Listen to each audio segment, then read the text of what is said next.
I'm kicking in your front. Great peeping in your drapes.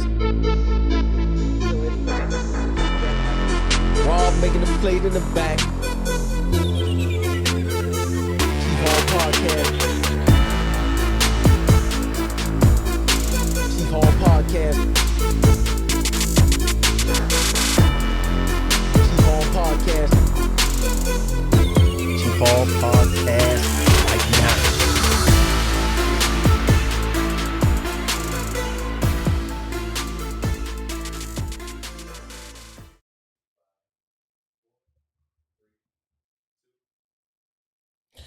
All right, welcome to Chief Hall Podcast. Today we got a special guest. This is a new segment that we starting, where we're going to be local business spotlight. I think that's his name, but I don't know if we're going to actually keep that name. But who is my guest this week? She's a mother, a sister, a daughter, a cousin, and a true friend, in that specific order. If you know my guest, then you know this to be true. But wait, y'all, there's more. She's a serial entrepreneur. She a hustler. She don't go to sleep until that contract is closed, okay? She's a realtor, and she runs a nonprofit organization. SWYD. Yeah, I heard that. I see that on Facebook all the time. Stop what you're doing and help me welcome my guest, Rosalind Brown, a.k.a. Roz the Realtor. All right, Rosalind. Let's chop it up. Okay. You know, I know you're a realtor. Mm-hmm. You know, I know you're a hustler. Mm-hmm. You know, I got a few questions, Okay. not much. We want this to be conversational, Okay. So, basically, what can you speak about passionately for 30 minutes without preparation? I got that from your Facebook page. Real estate, of course, because Real that's what I do. Okay, all right. Yeah, I know. I run across the post, but when you say real estate, I mean, we all know what real estate is, right? And we all know that that's a hard business. It take a lot of consistency, Mm-hmm. and it take a lot of basically commitment. Mm-hmm. You know, what's the hardest thing about real estate for you? What is that? Is it dealing with the client sometimes? Like, what is that? I think, I think it's a little bit of both. It's keeping people motivated. I think Yeah. is the hardest part, because especially in our economy and with the prices of homes and interest rates, it's basically keeping people motivated that's feeling discouraged. And it's like, for me, like with my friends, everybody, even with my clients, when they come to me and they want to buy a house, like, my goal, like, I want to see you get this house. Yeah. So it's like when they get discouraged and they feel like they can't, and I'm like, listen, you can. So it's like, for me, the hardest part is keeping people on the boat. And then sometimes you'll take people to someone to see a house and they absolutely love it, but for whatever reason, one reason or the next, we don't get under contract. Those are the hardest people to wheel back in. Yeah. Why? Because they fell in love with house A. Yeah. And I can show them house A through Z, B through Z. Mm-hmm. And if it didn't look like A, or it didn't have the floors like A, or it didn't have, they are not content because they didn't get house A. So, but I pride myself on always telling my clients, like, if you didn't get that house, that wasn't the house for you. Right. I truly feel like all my clients are blessed. Everybody that I put in the house, they absolutely love their houses. Yeah. So for me, I'm always like, that house might have not been the house for you for whatever reason. We don't know, but that might not have been the house for you. And when they get the keys, they always, without fail, say, Roz, you were right. Yeah. I wasn't supposed to get that house. This was supposed to be. I had one client in particular. She saw this house and she was dead sold on it. And I mean, it was under contract. She had me calling every other day. Did it fall through? Because that's just me. I'm calling. I'm like, it didn't fall through. She was very, very just like, I'm just over it. Like, I don't even want to buy a house no more. And she ended up with a brand new house built from the ground up, and the city of Hollandale gave us $60,000 to buy this house. Damn. So I say that to say, like, this happens all the time. And again, the house is 4 years for you. I had a client, she had her heart set on a house. We didn't get it the first time. But behind her back, I kept calling because I knew that was the house for her. Mm-hmm. I kept calling. And on one particular day, the lady says, "This Miss Brown, I've been meaning to call you. You were the second highest offer. Is your client still interested?" Absolutely.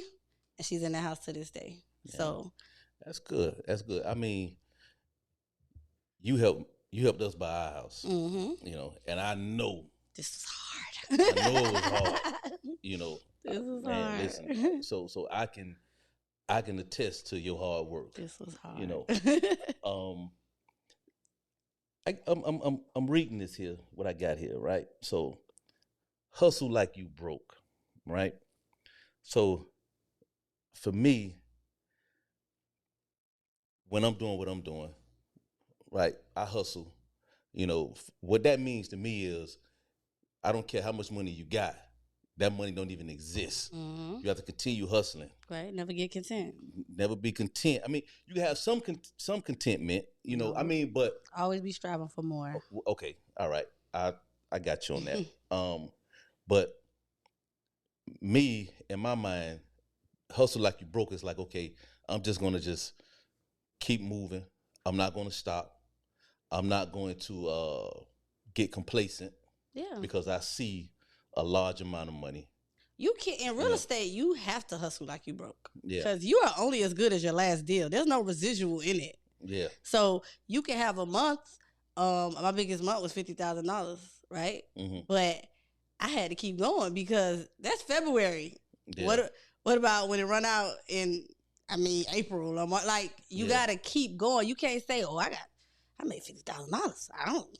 No, you got to still continue to so that you can continue to make those months. You can continue to. So it requires you to hustle like you broke when you're in real estate. Like you don't have no choice. Yeah. Because what you do today is how you get paid in February. So if in February you get paid and you decide to lay down, you're not going to see a check until you decide to get back up again. So it's really, in this field, you don't have a choice. Yeah. There's no residual in it. And you a top producer. Yes. And your brokerage. Okay. All right. Mm-hmm. Yeah. Now, lifestyle, right? Like, how do you incorporate your business into your lifestyle, right? I look at Rose, you know, he's a fellow chief, of course. This is Chief Hall Podcast, right? Right. So I got to make mention of that. You know, you got the likes of Rose, you know, we got Freezy, we got, you know, Flo. We got all these people that's from Carol City. That's in the entertainment business, what I'm saying, right? Trying to say Carol City breeds some. Oh yeah, we do. You see Carol City is right there. Okay, I see it. Y'all see that Carol City, right? So, like, incorporating your business into your lifestyle, right? I noticed, and I was thinking about this, right? Like I look at Rose, right? And what he do is like he finds some kind of way to mention his brands and whatever he's saying. Right. It's like a innate type of thing in his mind. Right. Where he was just, it's just, I don't know how he do it, but you know, but what I'm saying, like, how do you incorporate your business into your lifestyle? What you mean, as far as like when I'm like on social media, like when you marketing and stuff like that, like? Well, for me, I do a lot on my stories, so I kind of show you like me being a mom. Me being a nonprofit organization, everything that I got going on, but I always say at the end of the day, I am also a realtor. Yeah. So I may tell you about my whole day, everything I got going on, and then I'm gonna end it with because in our industry, it's all about staying top of the mind. So if people don't see you, you know, all they think about is the last person they talk to. So a lot of realtors take it personal when they, you know, got a family member or a friend that use somebody else, but they haven't heard you mentioning it. So therefore, they don't know. Like I even had one time, my grandma was using another realtor, and I was like, "What?" And she said, "I didn't know you were a realtor." That's when I realized you're not saying it enough. Yeah. You know. So no, she's not on social media. So no, she don't see me yelling to the top of the lungs that I'm a realtor.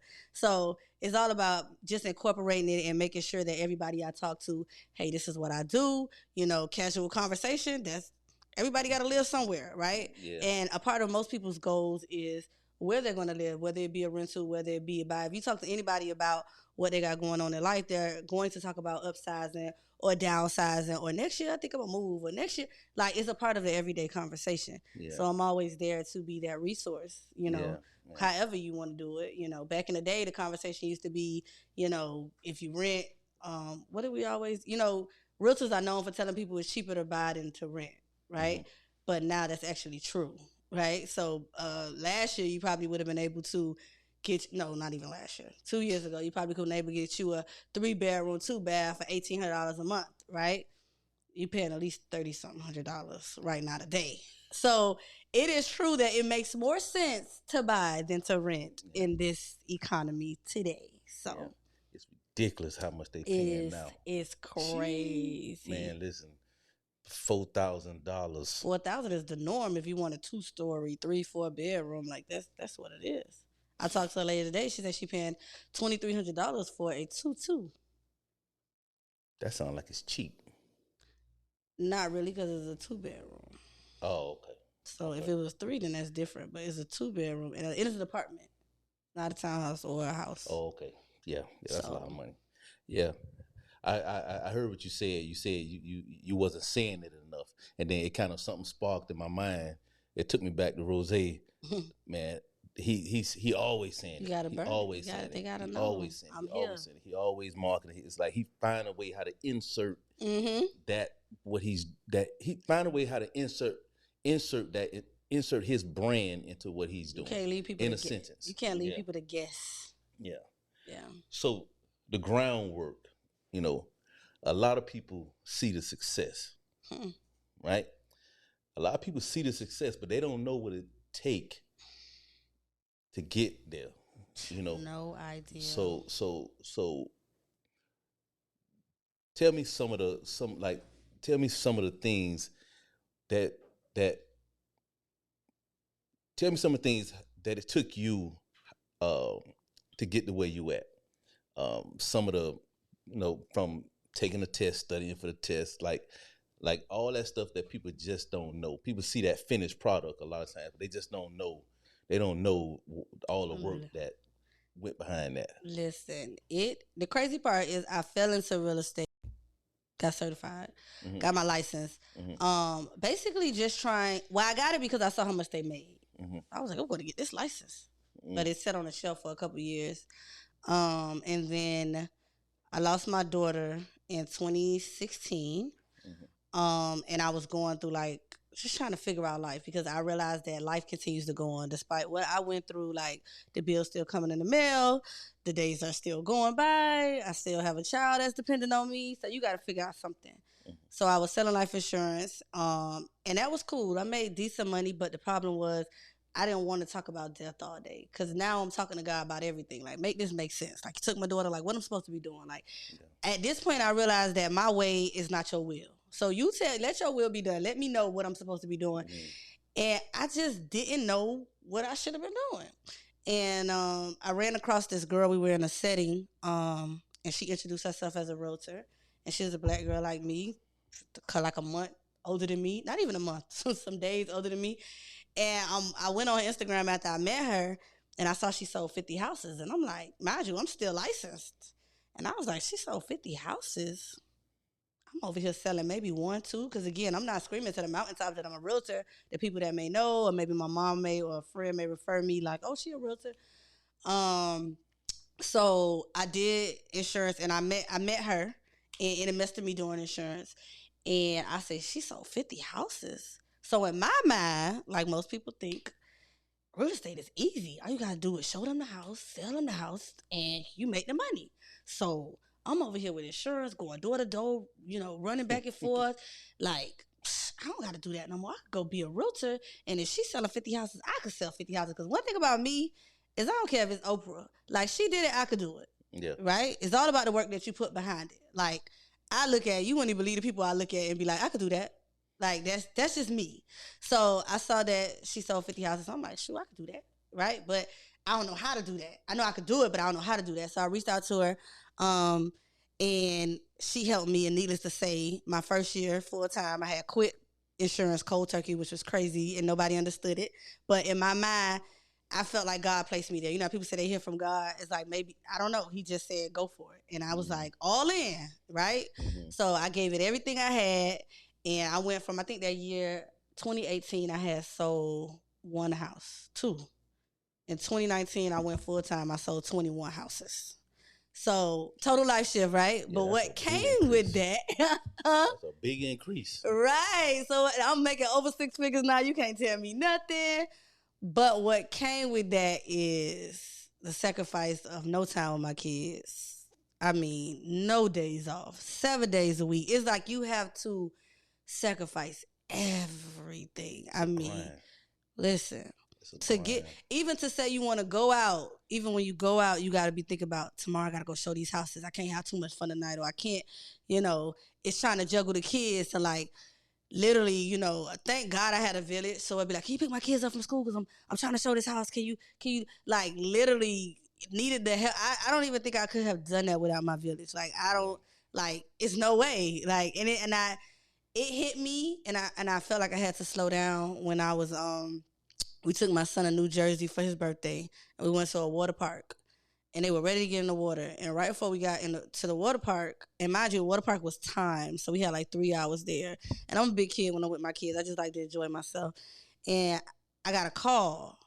The realtor on the other side said, we wouldn't accept the offer, but we need you to redo the contract.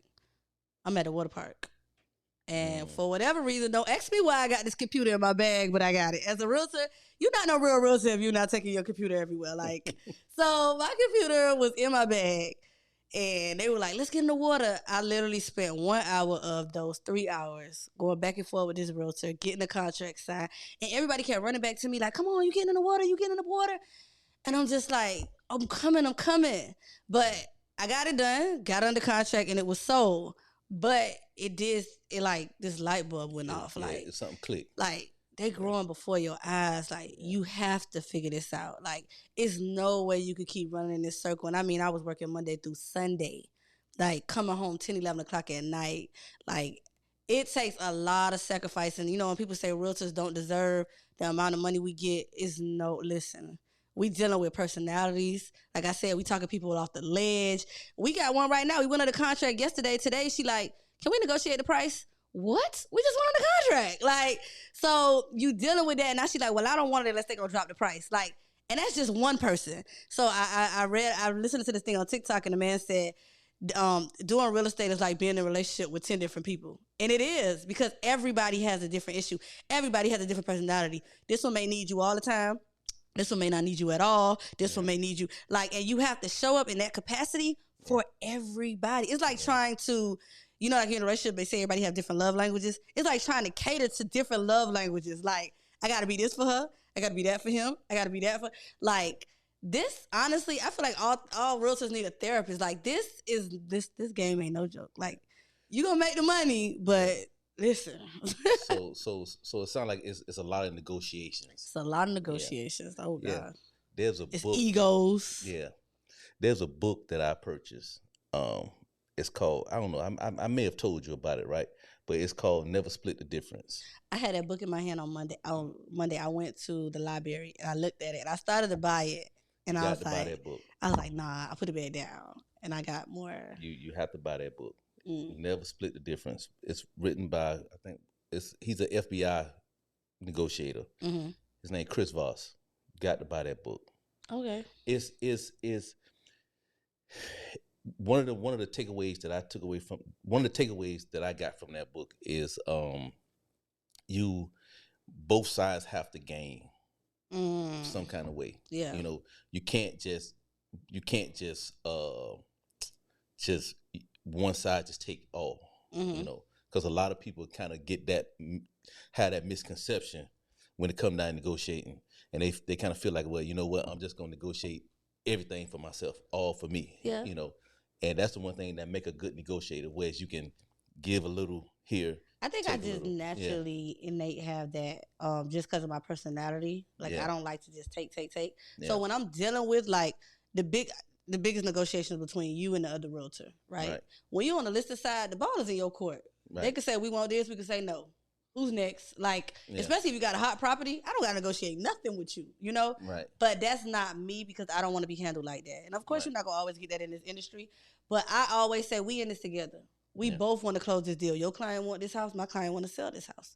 So let's figure out where we could meet in the middle. Now, Yeah. sometimes it get a little absurd, but for the most part, I try to be reasonable. Even when I'm on the buyer side, I always say, like, listen, because sometimes I know requests from my buyers may be irrational, but I work for them. So Right. I'll say, listen, I understand this may sound a little far-fetched, but how can we come to a common ground so that I can go back to my buyer with, because at the end of the day, my buyer don't want to feel like I'm not working for them. So Right. listen, but I want to keep us good. So, hey, if you got another listing, you want to work with me because we work together. So I'm not one of them realtors that kind of like talk at you and don't want to work together to get the deal done. Whatever we have to do I just had one, we had to get the kitchen fixed together, the walls and you do this, I do that. You know, we put our money together and we got it done. Right. Instead of me saying, oh, well, y'all need to pay for all that. I ain't paying for none of that. You know, so, and you have realtors that are very egotistical, is that a word? And they not trying, that don't make money either. They not trying to work with you. They take it or leave it. And I'm just not like that. That's I just not built like that anyway. So what kind of market are we in now in terms of real estate? Is it a seller's market, buyer's market? It's still a seller's market, according to data. Yeah. What is a seller's market though? Well, we have more. Where there's more demand. Okay. And right now we still have enough inventory for there to be more demand. We don't have enough inventory. Okay. Right. So because we don't have enough inventory, that creates a whole bunch of people looking at the same houses. Mm. And the reason we don't have enough inventory is because people don't want to move because they're like, where I'm going. Yeah. Yes, I have equity in my house, but I bought my house and I got a 4%, a 3% interest rate. Mm-hmm. Now you want me to go back out there and buy another house? Yeah, I'm gonna be able to put a lot of money down, but I'm wrapped up in a 8% interest rate, a 7% interest rate. That's double what I was paying. Yeah. So therefore, the people that are moving right now are people that have to move. Divorces. Okay. We need more space because we just had a baby. We married and we want to buy a house together. People not just up and saying, I want to move. And the crazy part is the equity is there. Yeah. Like up on my own house, I'm up $250,000. Right. But the thought of taking it and moving somewhere else is still a little, so, and I think different too. I'd rather take the equity and invest in something else, and more of an investment. But yeah, so that's why, because people are not, only people moving are people that have to move. Like my last two closings was a divorce and I needed more space. Oh, okay. So, yeah, well. So I got this thing here. It says, "Givers gain." Givers gain. Mm-hmm. See, now I think that's a concept that a lot of people may not understand. Mm-hmm. Right? Givers gain means that if you're a giver, you're going to gain. Mm-hmm. You understand what I'm saying? So what does that mean to you? Givers gain. So for me, sometimes I give too much. Okay. But I'm about any means necessary to get my client to the closing table. Okay. Like whatever we gotta do to get us to the closing table, like that. And if that means I ain't trying to just give it away, but if I have to give up some of my commission because maybe you short and you can't, cut that part out. Oh. Yeah. So it's not illegal. That's not illegal, but yeah. So. It's just, for me, I'm willing to do whatever to get my clients to the closing table. And they're always so grateful. So whatever that looks like, as far as if it's a sacrifice on my part, like that's what I do. And they always remember. I'll give you an example. I had one, I closed. People coming back to you too. Huh? That keep people coming back to you. I'll give you an example. I closed this girl. I want to say that was the beginning of 2019, middle of 2019, probably like early 2019. But anyway, I haven't really been keeping in contact with her, which is the problem. And I'm working on that for 2023. 2024 is my follow-up because the fortune is in the follow-up, but they love me. Yeah. So I actually told her that the lender was going to pay her closing costs. Right? She only had so much money for closing costs. So the lender ultimately ended up saying this house only costs $200,000. I don't know how lenders work as far as how much money they're able to get. How much money, like they have their money that they're able to get. We got our commission we're able to get, and we're allowed to give up some of the money. So me and the lender had agreed to. The lender said they was gonna pay all the closing costs. So the lender came back and said this house is only $200,000. I'm not giving up this money because I'm not gonna be making nothing, right? So she said you told her that. I said yeah, but that was because you told me that, right? So she said no, I'm not. I'm sorry, I'm not gonna be able to do it. So now I got to go back to my client and tell my client that they're not giving you the closing costs. So she said, well, what I'm supposed to do? Like, I'm under contract. I thought I was going to have this money. I said, listen, I'll just give it to you. So on a deal where I think I was supposed to work around $5,000-$6,000, I walked away with $1,500. Now, the average realtor be like, are you crazy? But I know that she came to me. This is what I presented to her, and we were in a position. So I had to fulfill what I said. Yeah. That was then, right? I closed her. Every now and then, I think in the last couple of years, I probably heard from her once because I probably texted her, emailed her, and she responded. I got a client yesterday, and I always like to say, how did you hear about me? She said, such and such referred me. I said, who? And she said, yeah. And guess what? She was pre-approved today. So that was years ago. I don't communicate with this girl. I haven't. I should be. I haven't. And I think she remember, like, she did that for me. And then she sent me somebody who got their ducks in a row, got their money, got their credit. I don't have to do that sacrifice anymore. Yeah. But I gave, and it's reciprocated to me. And she sent me somebody else, too. So, one person that I sacrificed and only made $1,500 off of could potentially, between this client and that, could be almost $20,000. Hey, give us game. Right. Give us game. See, that's the whole, that's the idea. So you have to, a lot of people want that right now. I want the right now, now. I want to take what I could take. Sometimes you have to give in order to gain down the line. And a lot of times you can't even think about it like that. Like, just know that, like, the universe reciprocates, know? Yeah. So it's like what you put out there, you'll get back. And that, I believe that in any energy, whatever, what you put out there is what you get. That's just the way that the world works. Yeah, always. So let's see. What consume your thoughts on a daily basis? My clients. My clients, and honestly, just being great. Like, I just have this whole thing after losing my daughter where I feel like whatever I do, the foundation, real estate, whatever I invest, like, I got to be great. Like, it's no reason, like, God did not leave me here to be mediocre. He didn't even build me to be mediocre. Like, all day, all I think about is how I can be greater, better for my clients, better for myself, of course, financially great. Yeah. And just, like, building this, like, empire. Like, that's what I see, like, this empire. You're not getting no younger. Like, what we building? What are we doing? Like I say, real estate is great, but it's like, okay, so what do we do with real estate? Or where do we go? Or what's next? Or so I consume myself a lot with what's next and what does what's next look like? Like, today I found myself thinking about, by July, this is what my life need to look like. Right. This is what I need to have done by July. Like, so I consume myself a lot with that. Yeah. I was thinking, and thought came to my mind, and it's a biblical quote. I'm gonna paraphrase it, but it says, "Without vision, people will perish." It's simple. I may be kind of twisting that a little bit, but I think that's specifically how it is. And I think a lot of people don't. There's a difference between vision and sight.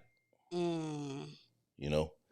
And you have to have vision to see things when you're not actually there. Right. You're not in it yet, but you got that vision. I see myself.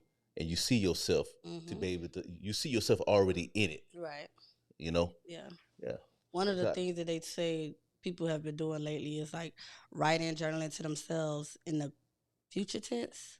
Yeah. So it says, I'm so glad I was able to, like, if I said I wanted to sell 50 houses, in July, I wrote today, July 30th, I'm so happy that I was able to sell 50 houses. I'm so happy that I did this. Like, you Yeah. know, like you said, like seeing yourself already there, Yeah. writing and manifesting it, and just put it out there in the atmosphere. That's vision. Yeah. You writing, what does it say?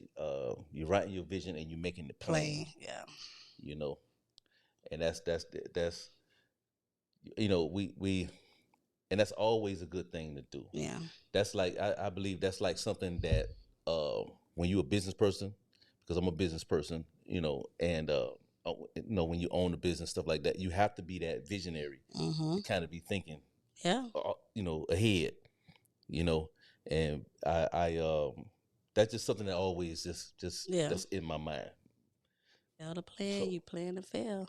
cool shit I'm using lately, right? That's funny. a question. Cool shit I'm using lately. That's the question. whether it could be an app, a product, or a service.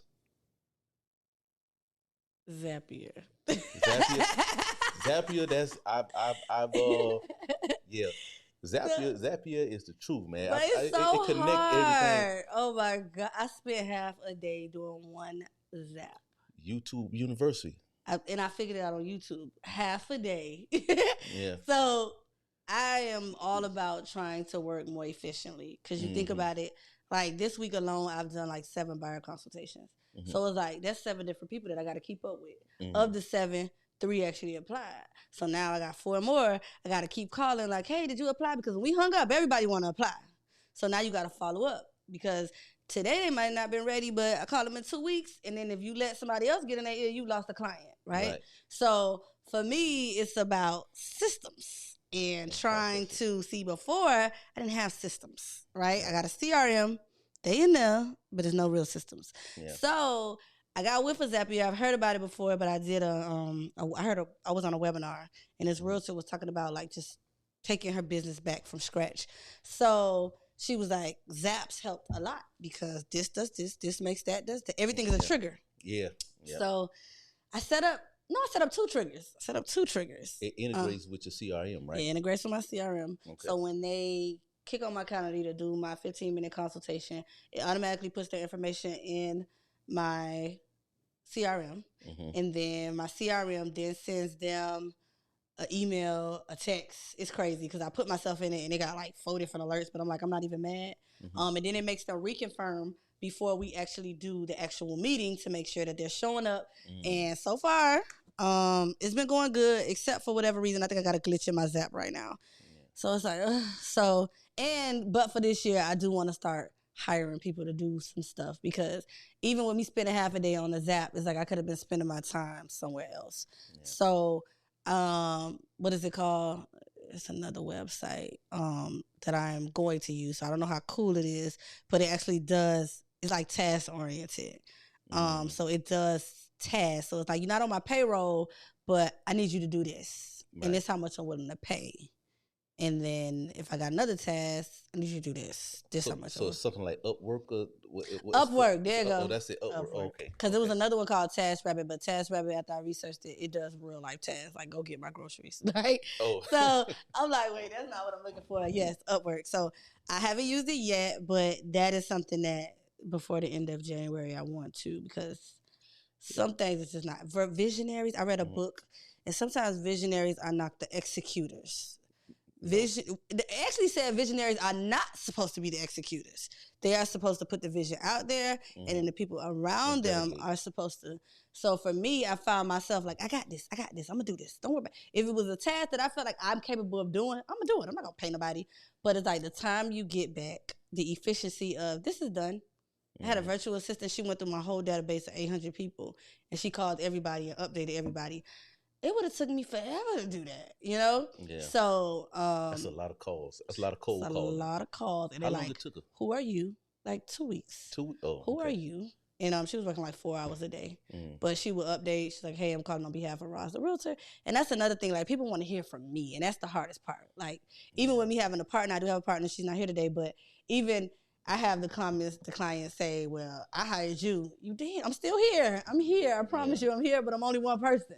So I want to be as efficient as possible. I want you to get to home. I don't want you to miss the house because I was busy with so and so. So Yeah. you have two realtors instead of one. So that's another thing. But yeah, as far as cool stuff right now, so far I was too excited about Zapier.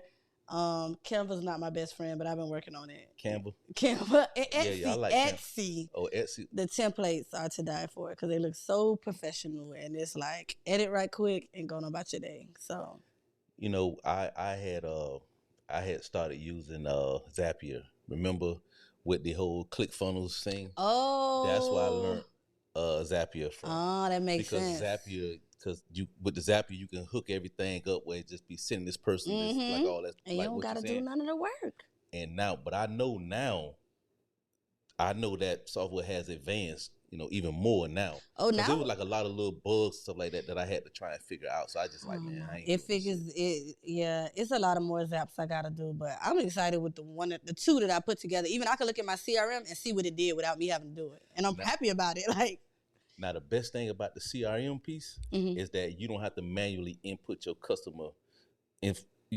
information in. So that's what my so glitch. it'll automatically do that. That's right? my glitch right now. It was working and now it's not working. No. So now it's telling me it's there, but I don't know where they putting it. It's like it's just a lot. Again, something I can hire somebody to do. Oh, okay. Because this is a task. Well, just put that on Upwork. I'm pretty sure. No, that's the goal.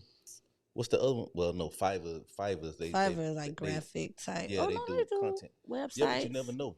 You never know. You could try it. You could try that. I'm gonna check there. But yeah, I figured out those ones. That's a task that I'm just not doing. Yeah. I'm gonna tell you what zaps I need done and I need you to. Yeah. Yeah, I had to kind of kind of get away from the whole I'm gonna do it myself thing too. That's why I end up going over to where I'm at now. You know, I still got my thing going, but I end up having to and now since I've been there, it's like I don't even want to touch a tool. Right. and it basically forces you to change your mindset with it. Because you got to read the book. It's called Rocket Fuel. Rocket what? Rocket Fuel. Rocket Fuel. And it's saying visionaries are not supposed to be executors. You know, and you're 100% right. Because when we started this podcast, I said I drew the line. You know what I mean? Because I was trying to do some of the everything, post production, everything, camera stuff like that, and I was like, no, I ain't doing it. And I think that takes the excitement out of it. And I also think, like, as a visionary, if you're able to step back and you can look at the bigger picture, right? Because when you're doing it yourself, you don't see the glitches and the holes, and because you like, I did that, it's good, But when you're able to step back and see the moving pieces, and you're like, that's not working right. I don't like how that is. I need you to fix that. And it's a little bit easier for your mind is clearer because we find ourselves. I know me. I can make a to-do list as long as this room, right? And it's like, 2 things checked off because time. We only have so many hours in a day. Yeah. So it's a lot. Like I was talking to somebody, another guest that we had on, Dr. Bedford. He's the band director over at Flomo, and we just had him on, and we was talking about so many things that got to get done, and we was talking about writing books and stuff like that. And we was like, what I had to do is, and I told him what I like to do sometimes is just do like a mind dump. Whatever I got in my mind, I'm just writing it down. It don't have to be in no specific order or nothing. I just write the stuff down. Boom, boom, boom, boom, boom, boom, boom, boom. Just, like even on my iPad here in my notes and stuff, man, I got so many notes. I got notes about podcasts. But it's like it becomes an overwhelming feeling for me because I know that I have so many things going on with the foundation. We normally do 2 events a year. Yeah, we got. I've came up with 4 more things I want to add. It's like I've started dibbling in stocks plus what I'm doing with real estate. So when you start listing all that stuff, and then with real estate, it's not just sell houses. You have to market. Yeah. So client appreciation gifts, client appreciation events, buyer workshops, seller workshops. I mean, the list goes on. So it's like you're an event planner, you're a marketer. Like, so when you sit here and you like, okay, to get the clients in, I gotta do this. So it ain't just I'm gonna sell houses. No, I need to do this. And I need to sell houses at the same time. Yeah. right? Yeah, I you got the need help. foundation, and I need to do this. But I need to make these connections, and I need to do this, and I got to send a proposal. Oh shoot, they sent me a grant. Oh my God, wait a minute. Like, it's just Yeah. I brain dump a lot, but it becomes overwhelming, and I find myself closing the book and just backing up. Like, And that's fine to do that, mm-hmm. because I've done that too. Mm-hmm. Like, you got so much stuff, and then and that shit just seemed like it's just overwhelming, right? And then you just get to the point, you be like, man, you know what? You just close the book, or you just But the thing is sometimes you have to. What I've learned, I have to manually bring my mind, Mm-hmm. you know what I mean, into that moment, because trust me, it's always gonna be shit going I on. feel like that's why you need a team. Well, me per se, I feel like I want to build a team of people around me, Yeah. and everybody has a different.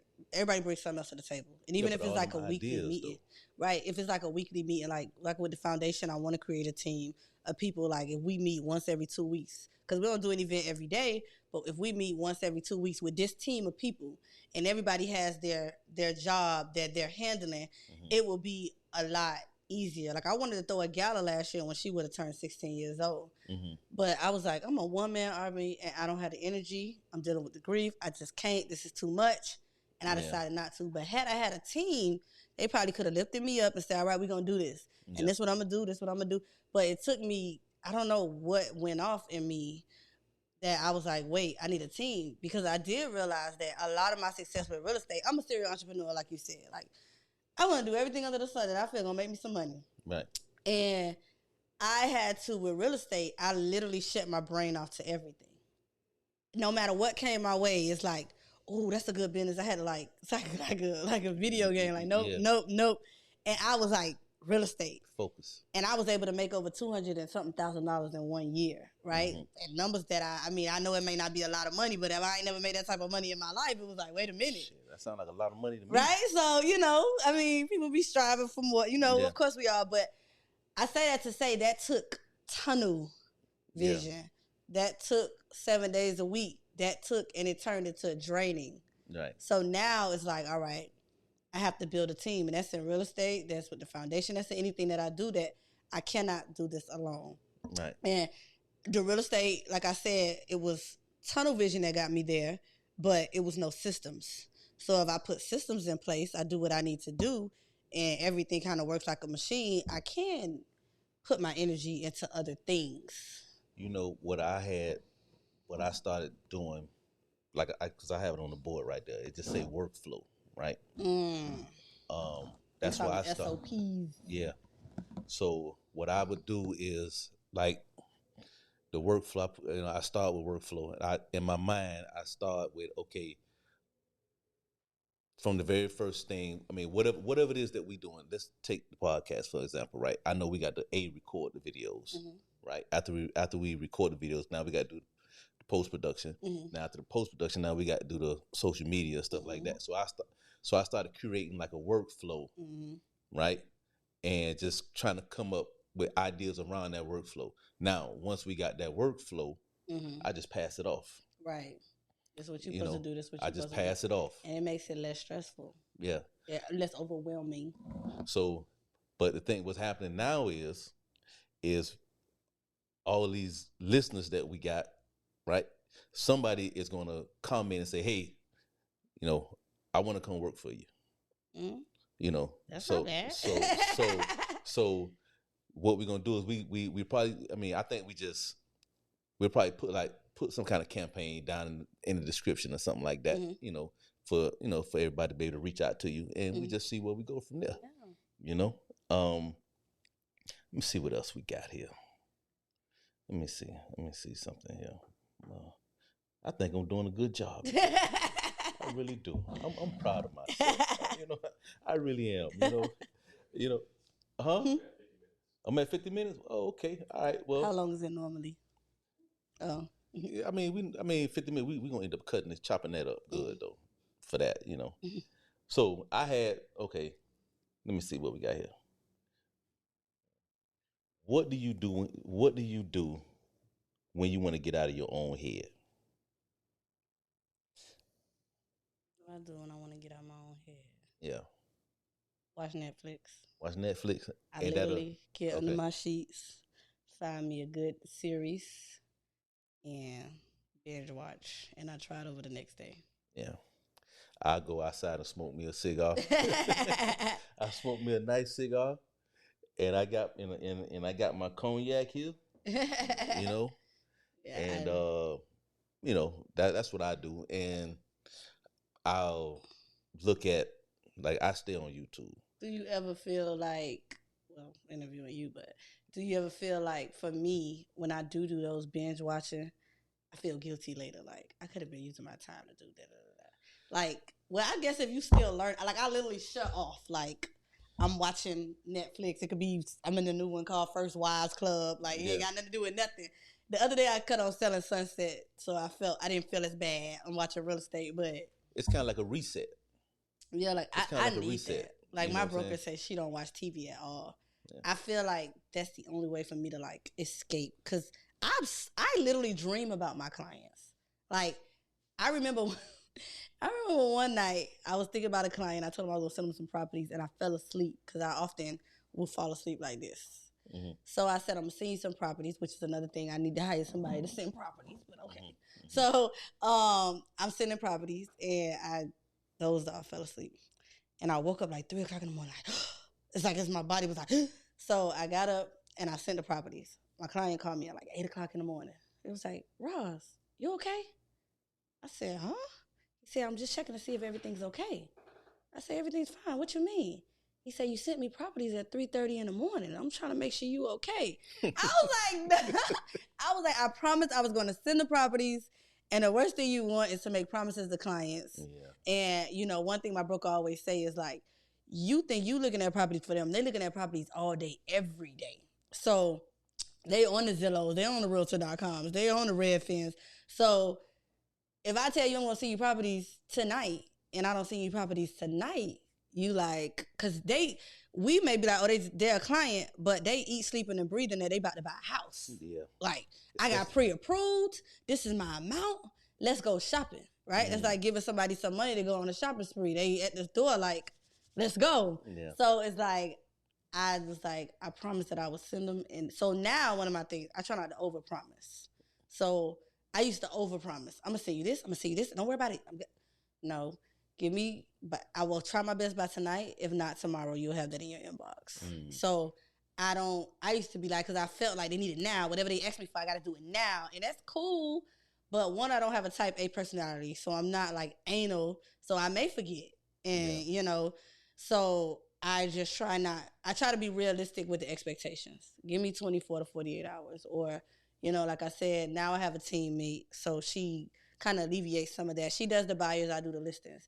So she is sending the properties, but sometimes I have a client right now, he wants me. So I got to send the properties. I have to, you know, but it's not as overwhelming because she has most of the buyers. Right. But at some point, it'll become a lot for her. So the goal is to get people in every spot so that it's not draining, so that you don't lose the love for it, so that you don't, people think real estate is all crossed arms and smiling and taking the pictures. This job is no joke. Step back in. For freedom, I signed up for it because I thought I was going to have freedom to do what I want to do, what I feel like doing it, which you still do. But just know when you do what you want to do and you feel like doing it, you're not doing something you're supposed to be doing. It's always something you're supposed to be doing. Right now, I'm supposed to be sending out equity reviews. And I was like, by the end of this weekend, I am going to send out all these equity reviews. What's an equity review? Basically, just showing people how much money they have in their house. And just showing them the options available because of course, you may not want to move, but you may want to take your money out and buy, depending on how much equity you got, you might want to buy a triplex or a fourplex. Now that can help you pay your mortgage, right? You might want to get a HELOC, which is a line of credit. So I'm going to tell you, you have this much available to you. Because most of my clients, they have at least $200,000 to $300,000 sitting. So I had one call me yesterday. I know they have at least $400,000. So, and he's talking HELOC. So I'm going to show you what you have available to you. This is what happened over 2023. Now we don't know how long, or I think that interest rates are going to continue to drop. Therefore, the prices of houses are going to continue to either rise or stay where they are. So people think that the market is going to crash, whatever. I don't believe that. But if it was to crash, then your equity goes down.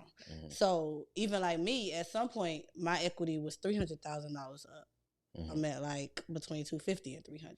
So, and then you can't take all of it. You can only take like 70 or 80%.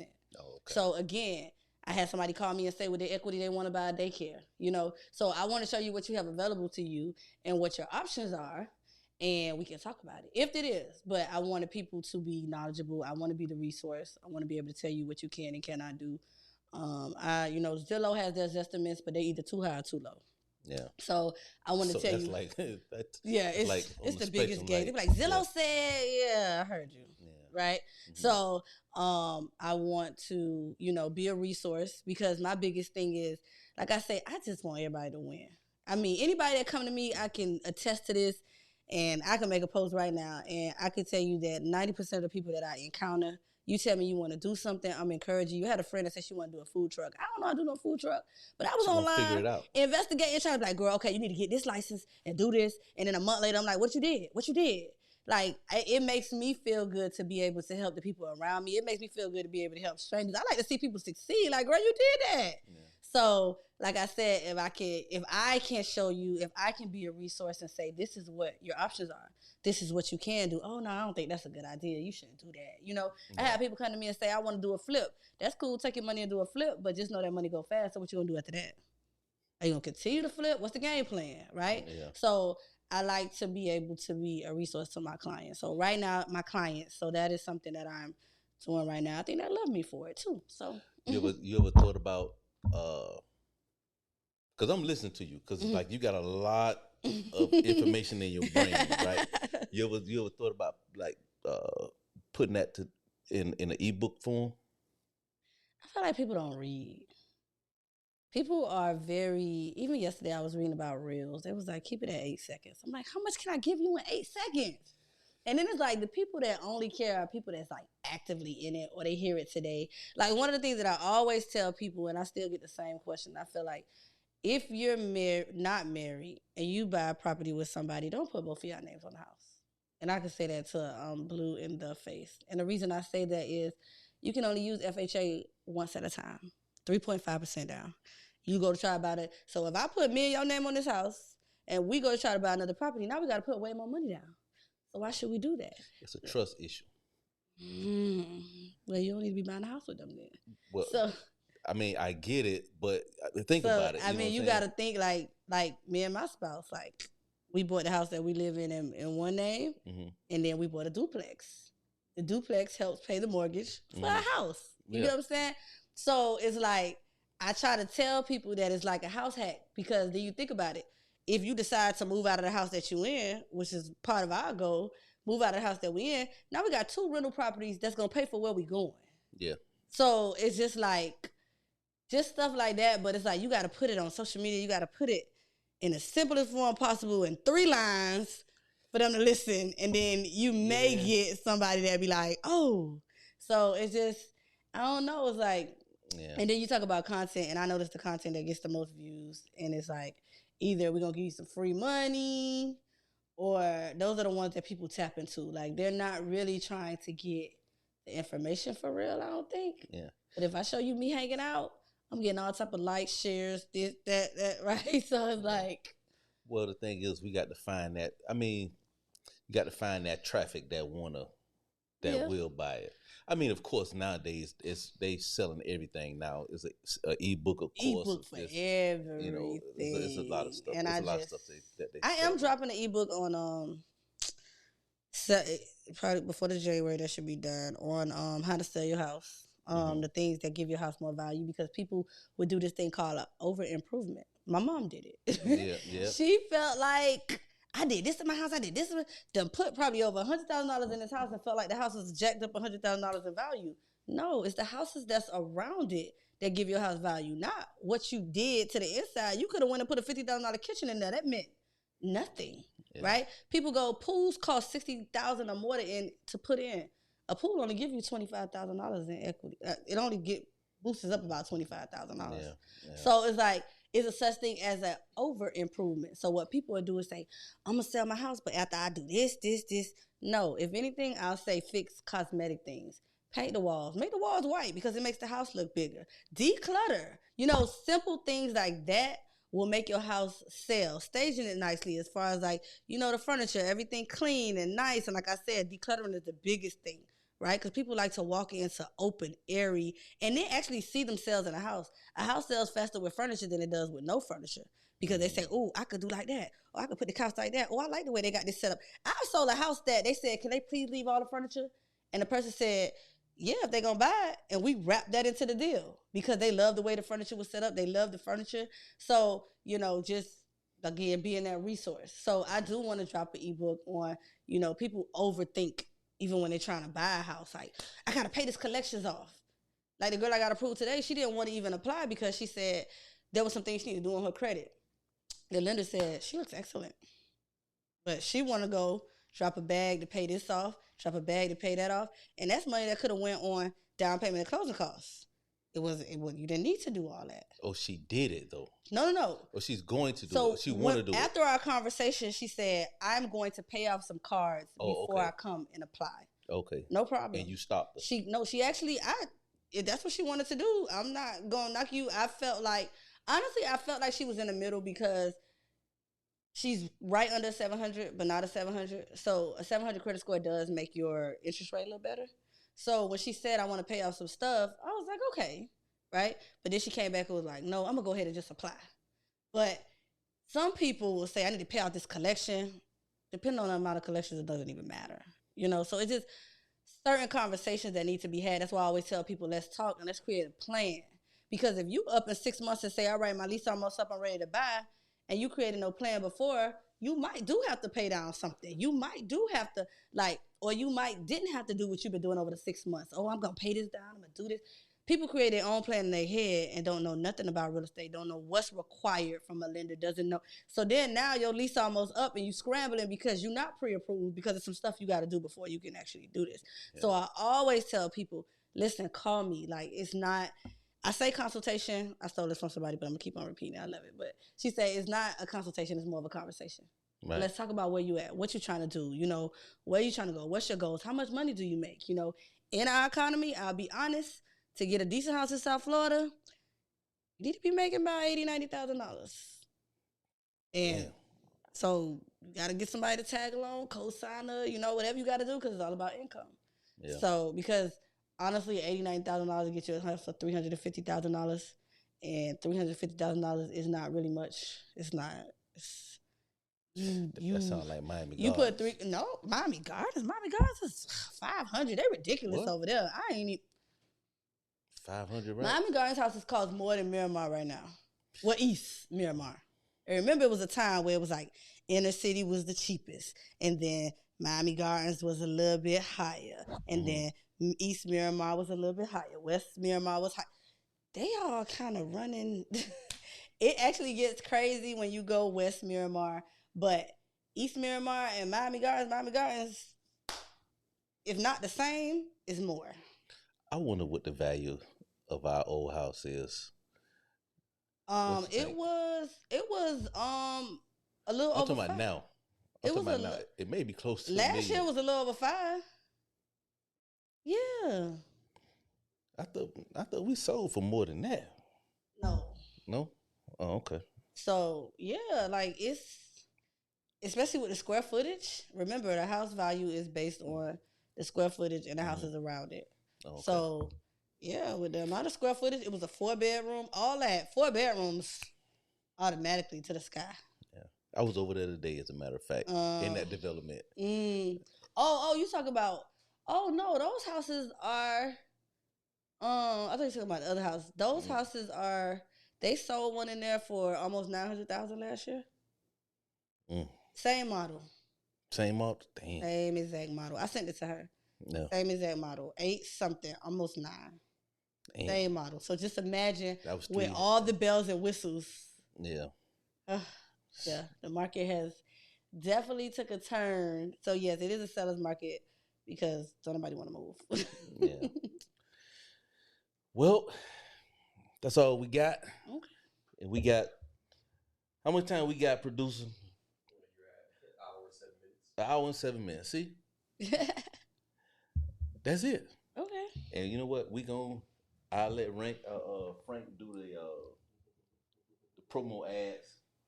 Can you do like a video of like with my phone? You got one more Yeah, what?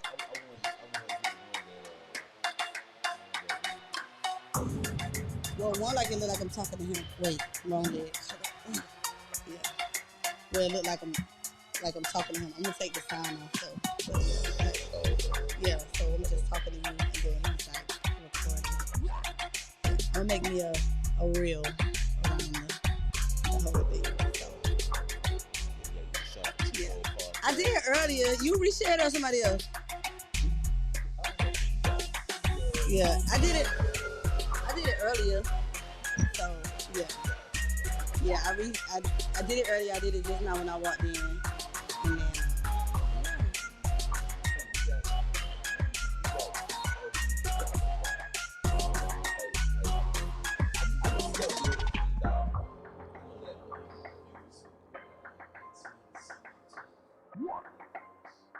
okay. Oh, you know what I gotta do? You still recording? Huh? Okay. We need to social drop. You can stop there. All right. And then of course we're gonna fix this in post, but Next time. yeah. Huh? No, I'm not doing. Oh, talking about her own promo ads, right? Okay. Well, she can do. You want me to intro in with that, or she just say it? You can say what's Okay. your All right. drop your So social media. okay. So If anybody wants to contact you. all right. So all right. So thank you for being on Chief Hall Podcast. Thanks for having me. What we talked for like an hour and something, and it was conversational. Right. And I could see what you're passionate about. That real estate, I see that what you're passionate about. So again, thank you for being on Chief Hall Podcast. Why don't you tell our listeners, just give everybody all of your social media plugs, all that good stuff. So on Facebook, I am Rosalind Brown. That's more me just being me. I make a lot of little funny, just conversational posts. Rosalind Brown is my name on Facebook. On Instagram, it is Roz, ROZB, the Realtor. I hope that's right. No, Realtor Roz B. I'm sorry. Okay. It's Realtor Roz, ROZB. Yeah. Okay. And I have a nonprofit called Jada Page Foundation. That's what we didn't talk about. I have that, and the Instagram is a little all over the place because we have a summer camp called Jada Club. So there's a lot of Jada Club content on there, but it is called Jada_Club. Let me double check that right quick. Hold on. Yeah, we're gonna put all that in the description and in the comments. I don't think the Jada Club on that though. I should. I need to add that. I need to add that. That's your website there, right? That's my link tree. Linktree. Oh, I do have. What is Linktree? That is like I your know, link we tree got is it, your but I link don't know in your what that bio, and it gives a link to everything that you do if you want. Okay. So for me, my link tree, when you click the link in the bio, you're able to click to schedule a 15-minute call with me. Zapier stuff too, right? When you click on that, then it does Zapier's in the background. Okay. So yes, but it has my link to book a call with me, and then there's also a link to if you're looking to sell your property. You click on there, you fill out an interest form, and then we contact you based on you tell us a little bit about the house, and then I set up a meeting where I actually come to you. So it's a little different when you're buying versus selling, because when you're buying, I'm talking you through the process. We're doing Zoom calls. We actually do a phone call, and then we do an actual Zoom call where it's me, you, and the lender. Everybody that you need is in one screen. We actually have started doing in person too as well. So all of that. And yeah, we have that, and then the two links there.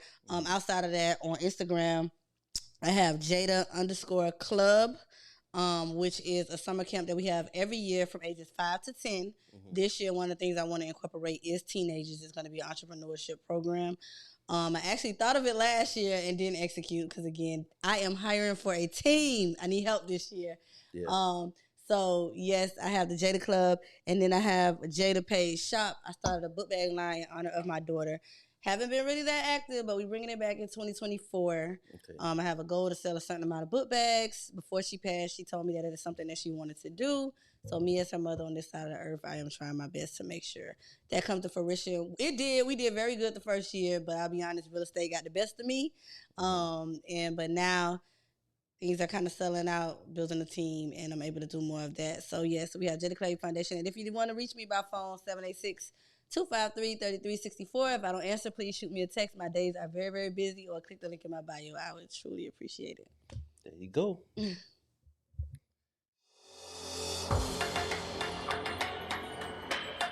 Oh, you been asking myself? Yeah. Oh. Yeah. Oh. Hey, Oh. you make a hit. He the editor. Okay. And I have, with Jada Page Foundation being a 501c3, we are always taking donations. You can go to our website, www.jadapage.com, JADAPAGE, like a page in the book, .com, and there is a donate link. It is a 501c3, so anything donated will be a write-off that goes towards our programming that we have during the summertime. We also are starting up an academy as well to do aftercare tutoring. So all resources are welcome. I'm new to this. We're learning, looking for a grant writer as well. So anything, you can always DM me, or like I said, contact me as well. So, nah, go ahead. Go ahead. I mean, they can't hit me on this anyway. So,